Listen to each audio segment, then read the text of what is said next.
Jim, are you interested in playing some Guess the Program? Oh, sure. We haven't done that in a while. We have not, and we have some interesting ones here. Of course, these are all from I know you ambushed me with this. These are all haven't done any preparation. No, you didn't even know I was going to do this, and these all come from my personal collection, so you're unaware of what I'm going to hit you with. Completely unaware. They've been sitting in a mayonnaise jar on Funk and Wagnall's porch since noon today. All right, Jim, here's this card, and you have to guess the town, and if possible, the year. You know what? Guess the general vicinity for this one, okay? All right. The opening match, Bulldozer versus Tim McNeely. The second match, Mad Dog Richard versus the Russian Mauler. That'd be Richard Sharland? The third match, Tony Roy versus Terror Rising. And the main event, Superfly Jimmy Snuka versus the Iron Horseman Perry Saturn. Well, the obvious answer would be it's in the state of Massachusetts, but possibly because you would think that I would say that, it's actually in New Hampshire. And the year would be 1993 or 4. It is indeed 1993. Good job, Killer Kowalski's All-Star Wrestling, presented by the Gardner International Brotherhood of Police Officers at the Municipal Skating Rink. It actually doesn't clarify if it's Massachusetts or New Hampshire. What is the town? Gardner. That's not just Vince's Italian gardeners. No, it's what are their names? The Fraschetti brothers? I can never remember. Anyway, it's probably Massachusetts. It might be New Hampshire. And here's a picture of a young Terror Rising, photo by Don Leibel, wearing a championship belt in this program. And here's Tony Roy, but let's close this program. And he went on to become the son-in-law of the richest promoter in the world. Donnie Leibel, that's right. He went on to no, we love Donnie Leibel, but it was Triple H, Terror Rising. Okay, this next card, Jim, this is a bit of a tough one, but let's see if you get it. Let's see if anything tips you off. The opening bout, Jessica Rogers and Tina Myers versus Betty Garcia and Corinne Cordero. Oh, well, instantly I know where all right. The semifinal, 45 minutes, 2 out of 3 falls, Dick Beyer versus Tor Yamada. And the main bout, 1 hour, 2 out of 3 falls, The Mask Red Terror versus Wild Bill Longson. Whoa! A little bit of a monkey wrench there, Bill Longson. A little bit of a monkey wrench. We're in Texas. Texas, I'm going to say. And, or not, now that I think about it. We're either in Texas or in upstate New York in the late 1950s, possibly 57 or 58. It is April 29th, 1958. Boom! Louisville, Kentucky. What? Louisville, Kentucky. Oh, my God, you cocksucker. You threw in a ringer on me. Boy, no wonder Louisville wasn't drawn in 1958. That would have been under the Wee Willie Davis. Yes, I was about to say the Goldenrod Athletic Club, Wee Willie Davis, because the Allen Athletic Club had folded in 1957 after the retirement of Francis McDonough, who took over from Haywood Allen, and Louisville went into a couple-of-year dark period where Wee Willie Davis was working at the sheriff's department here and was trying to be the local promoter for the Indianapolis office, and they were sending him cards like that. And then finally Barnett took over and started sending us some stars again. And they called it the Goldenrod Athletic Club because Wee Willie Davis was on the $64,000 question in the 50s because he was an expert on exotic flowers. I have another program here in my hand, but I'm having a difficult time finding an exact year or place here. Okay, well, then it's a fascinating if you can't card. Find it, you've got it here in front of you. Then how am I going to do that? Well, here's the card. I mean, it's such a bootleg program. This is like a bootleg program from, I would guess, does it have anything on here? I would guess 71 or 72. It could be 73, and there's nothing here with. But it's an interesting historical piece. Here's the card. the undefeated 278-pound Crusher Derrick versus John Guzzardo, Len Guzzardo, and Don Reese in a special handicap match. Ooh. A one-fall midget match, 30-minute time limit. A big midget match. The mighty Little John from Kentucky versus Little Tojo from Japan. Wild Man Alexei from Greece versus world champion Paul Christie Whoa! from Evergreen Park. And it's Illinois. The main event, 2 out of 3 falls, 60-minute time limit.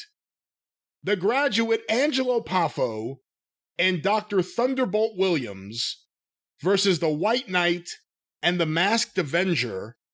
And on the cover here is warning, the Von Brauners are coming into the Midwest, story and pictures inside. Everything is handwritten in this program. So this is almost, I mean, we could just talk about it instead of trying to guess because we don't know. It's like a pre-ICW here. Paul Christie and Angelo Poffo and Saul Weingroff running opposition. That, as a matter of fact, they would join up with Phil Golden shortly, because if they're billboarding the Von Brauners coming to the Midwest, that's sometime in the later part of 1972. Phil Golden was just starting to line those towns up from southern Illinois all the way over to West Virginia along the I-64 corridor. Angelo Poffo was going to buy into that. Paul Christie was going to become the babyface world champion for Phil Golden's All-Star Wrestling, and the Von Brauners and Saul are going to come in. Saul's going to be the booker, and he talked the Von Brauners into going in there for some semblance of a guarantee because they were mad at Jerry Jarrett and the Nashville office where the Von Brauners and Saul had been working there up until sometime in 72. So that is an early outlaw show that Angelo was running somewhere in southern Illinois, probably, before all of that took place. Again, it goes into my overall interest in how Angelo Poffo went from being a significant player in Chicago wrestling to working nothing but outlaw shows throughout the 70s. He always wanted to be the owner, or one of the owners. He always wanted to be the promoter because that's where you made the most money. And Angelo's, his gimmick in ICW was the miser, and that was a rib. It was an inside joke because Angelo Poffo was known as being the tightest human being that ever walked the earth. And to the point where Rip Rogers told me one time that Angelo Poffo didn't believe in washing his clothes more than once or twice a week because when you put them in the washer with the detergent, it breaks the fabric down and wears them out. You got to replace them quicker. I mean, this is somebody who would go to any lengths to, and that's why for a while they were able to compete because Angelo had the money to buy their own cameras and editing equipment and stuff in ICW. You know, they were able to be somewhat self-sufficient, so that's why they were able to last so much longer than almost any other outlaw group, because he was kind of very Danny Davis-ish, because Danny was a tight son of a bitch when running a business. He would splurge on things for himself or, you know, charity or whatever the fuck. But he could I saw him make a $4 profit on a $102 gate one time at a show. It's just, you know, but self-sufficiency, owning everything and getting the most out of everything. That's what Angelo's deal was. And at that point, nobody was wanting to book him as a wrestler. He was in his late 40s and in the early 70s. But he felt like he could own a piece of something and establish himself as a promoter, and that's where you made the money in wrestling. Back then, at least. Our next card, Jim. The opening match, Crusher Carlson versus the Champ. The second match, Pedro Godoy versus Bobby Starr. The third match, potential giveaway here, Kubla Khan and Jesse James versus John Caruso and Wayne Cowan. Oki Shakina versus the Avenger. Bill Bowman and Joe Turner versus Tommy Siegler and Ted Oates. Guillotine Gordon versus Dick Steinborn. Buddy Roberts and Jerry Brown, of course, the Hollywood Blondes, versus Ray Candy and Bearcat Wilkerson. Ox Baker versus El Mongol. No Jesus disqualification. Christ, this show will sell out the Omni. No disqualification, almost. And the main event, The Assassin versus Rock Hunter. And that would be Ann Gunkel presents a card from 1970. Ooh, would it be 2 or 3? I'll say 3. Very good. It is from the City Auditorium in Atlanta, Tuesday, January 23rd, 1973. So boom, 2 months after the wrestling war started. And by the way, and I was joking about the Omni because I know that nobody was running the Omni at that point yet, but the City Auditorium was still open. But yes, that was the lovely Ann Gunkel's All South Wrestling. Joe Turner and Bill Bowman also wrestled for years at a cowboy team gimmick as Joe and Bill Sky. And Joe Turner was Dennis Condrey's brother-in-law that broke him into wrestling in the Carolinas when they needed a guy to do Roop's shoot challenge. And then Dennis got a chance to start refereeing, and Turner trained him somewhat. And then Joe Turner and Dennis went to, where was it first? I think it might have been, no, they went to Mid-South and were Mephisto and Dante under the mask. Actually, not Mid-South. It wasn't Mid-South then, but Louisiana, Leroy McGurk.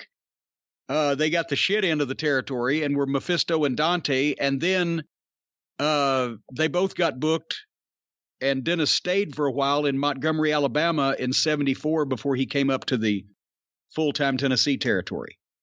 Who else was on the card? Oki Shakina. Wayne Cowan. Well, I'm not there yet. Oki Shakina was the guy who got stabbed in Columbus, Georgia. He's coming back from the ring, and some guy took a knife, and as Shakina's walking down the aisleway, they told me this while I was in the first time I worked this building, by the way, so it made me feel great. He's walking down the aisleway, the cops are around him, but one of the fans came out from the ringside seat and stuck a knife in his side and walked halfway around him and then fucking took off the other way. And they honestly said, people that were there said, the cops had said, well, he's fucked. And his wife was there and begged them to call an ambulance that he could be saved, and they did, and he was. And Wayne Cowan was a rookie at that point. He'd started the year before and was wrestling under his alleged real name. That's not the way you spell his real name, but it was easier to pronounce that way. And he would not become the Dutch Mantel that we all know and love today for about another year, because he also, after he wrestled as Wayne Cowan himself, he also wrestled as Dutch Bass when he was partners with Donnie Bass, and was managed by Ma Bass briefly, and was also Chris Gallagher for his first time in the Tennessee territory when he was partners with Don Kent and managed by Sir Steve Clements. Should I go on? You could, but I'm going to go on and ask you about a couple more programs before we wrap up this segment. This is the tough one. This is the one I guarantee you won't get. Should I ask you, or should we just move on? Well, now it's a goddamn challenge. It is. So give it to me. Aldo Bogny versus Roy McClarty. Roy McClarty? It's not spelled that way, which is throwing me off. Roy McClarty. The semi-main event. Wait a minute. How's it spelled? McClarty? Yeah, that's it. McClarty, excuse me. Semi-main event Australian tag team bout. Tiny Mills and Stan Kowalski versus Thor Hagen and Frank Townsend. And the main event... the main event was the first match I read. The opening match, Joe Pazandak versus Lou Whitson. Well, I would say Minnesota straight off the bat, except it could be you're throwing me off with some kind of Wisconsin or maybe some kind of Midwestern spot show, because you said I was never going to get it. Tiny Mills and Stan Kowalski were the team of Murder Incorporated. For the Midwest, and that was before. Oh, was it before or right as the AWA was actually being formed? Wally Carbo may have had something to do with this. I'm gonna say Minnesota or the environs, and the year would have been between 1959 and 1961. Pretty good, I think. Wednesday, January 20th, 1960. The Fargo Athletic Club, Fargo, North Dakota. This is the program for the first official event held in the new Civic Memorial Auditorium for All-Star Wrestling. And that would be an AWA event. So for those of you not familiar with AWA geography at that point, I was right. It's some far-flung spot show out of the Minneapolis office. That's right. Boom! Jim, this next one, the opening match, Bull Ramos versus Skip Young. The second event, Gene Lewis versus Jimmy Snuka. The third event, Big John Studd versus Gino Hernandez. The fourth event, Al Madrill versus Siegfried Stanky. Special event, Ox Baker versus Tommy Siegler. And a main event of Harley Race versus David Von Erich. A coin flip could determine the order of the matches. And it usually did. Obviously, we are either in the Dallas-Fort Worth Metroplex or the environs of the Dallas-Fort Worth booking office, somewhere in Texas or possibly southern Oklahoma. The year would have been 1970. Wait a minute. Oh, God damn it. Race and David is a world title match? I didn't list it there, but let me actually check on that for the program here. David Von Erich tackles world champ Race, so yeah. Okay. I'm going to say it's 77. Very good. Will Rogers, Monday, August 15th, 1977. Well, and it's not at Will Rogers, Texas. It's Will Rogers Coliseum, Fort Worth, Texas. Okay. Our final one this week, the opening bout, I believe, the way it's listed here, Jesse James versus Bob Roop. Second bout, a mixed tag team match, Midget Bob Adams and Miss Sherry Lee versus Cowboy Lane and Miss Tammy Jones. Cowboy Lang. It says Lane. I'm reading what it says here. I know who Cowboy Lang is, of course, the famous midget wrestler. Unless Frankie Lane was 3'6". I like the properness of this. Miss Sherry Lee and Miss Tammy Jones. For a tag team title, Apollo and Lothario versus Lewis and El Lobo. For a singles championship, Mr. Saito versus Matsuda. The intermission match, this match was too late for scheduling a bonus event. I've never seen that before. The Kentuckian versus Mr. Smith. What? That's what, hold on. Mr. Smith? Who is Mr. Smith? Hold on, let me see. Grizzly Smith was the Kentuckian. Right. So who would the Kentuckian fight that would be Mr. Smith? Well, we aren't going to get any answers here. Apparently not. El Gran Apollo and Jose Lothario would have been teaming together. I didn't finish the card, by the way. Oh, I thought that was it. Okay, go ahead. No, that was just the intermission match. Okay. Thunderbolt Patterson, I believe, and the Missouri Mauler versus Eddie Graham and Louis Tillett. And the main event for the World's Heavyweight Championship, the champion Dory Funk Jr. versus Jack Briscoe. Well, already we're obviously in Florida. I was going to say Florida when I heard Saito and Matsuda and Apollo and Lothario. Now the world champion Dory is defending against Briscoe. Correct. Okay, then we're between 69 and 73. Bob Roop was in the Florida territory. This is 70. Eddie Graham and Louis Tillett. 1971. August 10th, 1970. God damn it. You're very close, though. But we're in Florida, and that sounds like a St. Petersburg. Orlando. Okay. Orlando. A big town. All righty. Well, that has been the latest installment of Guess the Program. America's favorite game show. Are you clapping or getting the dirt off your hands? I can't tell. I'm dusting my hands off now that I've pretty much knocked the shit out of all of your questioning there. Well, you know, if someone knocks the shit out of my questioning too much, I may get offended and I may look to sue. Well, you'd be a prick then, wouldn't you? Especially if you weren't prepared. Yeah, but I'll tell you what, if somebody really fucks you around instead of Brian's made-up consternation there, and you do need to seek legal relief, then I know exactly who you need to call. Call Stephen P. News.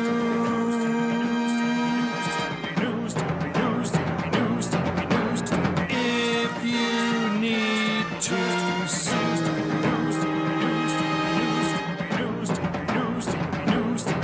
An outlaw mud show or two. Still to the rest. Folks, normally in this time slot, I sing the praises of the incredible litigator and bombastic barrister that is Stephen P. New at newlawoffice.com, 888-692-8084. But I will not sing his praises today. I will let someone else do the singing for me. I'll let him do the spinning around here. Oh, okay. No, not you. David from Melbourne, Australia. Because, see, even around the world, this reach of our show and Stephen's reputation has grown exponentially. David from Melbourne, Australia wrote to me and you. He said, well, tell Brian hi. But he said, last week I heard an ad read you both did for the consigliere of the cult of Cornette, Mr. Stephen P. New. In the read, you mentioned the current class action lawsuit he's a part of against Philips for the defective CPAP machines that have been recalled. As someone who lives with sleep apnea, I was a happy consumer of a Philips CPAP device. I was completely unaware of the recall and the potential toxic issues my device could have, as I was never contacted by the retailer who sold me the device or Philips themselves. Your ad for Stephen's services alerted me to the issue, and along with my doctor, we were able to secure a new machine to ensure continued treatment for my apnea while no longer subjecting my body to potentially lethal toxins. In short, I want to thank you, as I do believe you played a part in potentially saving my health both in the short and long term. That's David from Melbourne, and we wouldn't have known about this. Stacy has had to throw away one of the machines that she was using in the past and was keeping as a backup because it was involved in this recall also. None of this would have been possible. We wouldn't have known about any of it if it hadn't been for Stephen P. New alerting us to the situation, whether it's the defective earplugs, whether it's shenanigans going on at a Veterans Administration hospital, whether it's the groundwater being poisoned, or your rights in some way being infringed upon. Our friend Stephen P. New at newlawoffice.com. Did I mention 888-692-8084? If you feel you've got a case, get even with Stephen and get your tickets for August 7th, the Bash in Beckley at the Raleigh County Convention Center from All-Star Wrestling, where New Law Office and Stephen is one of the big sponsors of that event. They're going to have a wonderful time. Imagine that. That almost sounds like The Nicest Guy in Prison or Jumbo Shrimp, A Wonderful Time in Beckley. But Stephen can make anything happen.